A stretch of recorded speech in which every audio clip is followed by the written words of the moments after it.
সিংহাসনে গিয়া জবাব দেওয়ার আগে সুন্দর একটা ভাষণ দিল আর বলল, এই যে বাদশা নিচে বসলো আর আমি 9 বছরের বালক উপরে বসলাম, এটা আমার বাবার বাহাদুরি না, আল্লাহর কোরআনের ইলম থাকলেই এটা সম্ভব। ইলমেরা ইজাজ করদান বেহিসাব, খালকেরা দাদান জবাবে বাসওয়াব, হক না দারদ দোস্তে খালকা জারেরা, মিস্তে ই হাসনাত একে দিনদারেরা। আপনাদের কষ্ট হইতেছে না? ডাক দিয়া বলে, বাদশা আপনি যে প্রশ্ন করলেন আপনি জান্নাতি না জাহান্নামী, আমি জবাব দেওয়ার জন্য সিংহাসনে বসলাম।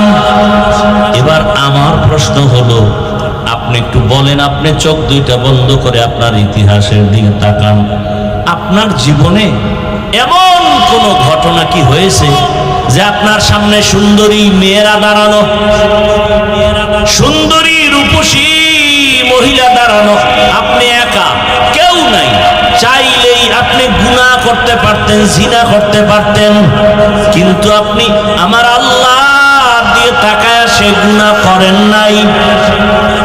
বাদশা হারুন রশিদ বলে, এর তো ভুরি ভুরি ঘটনা হয়েছে, সীমাহীন।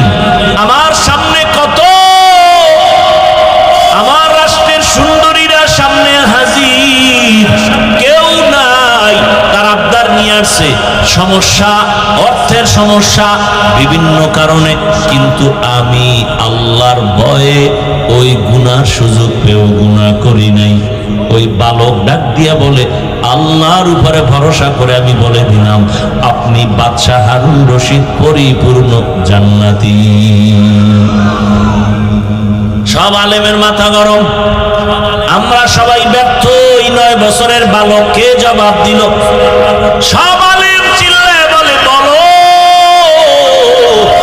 তোমার হাতে কি দলিল আছে? বলে, আমি মন গড়া বলি নাই, আল্লাহর কোরআনের আয়াত দিয়ে দলিল দিচ্ছি, শুনে নেন।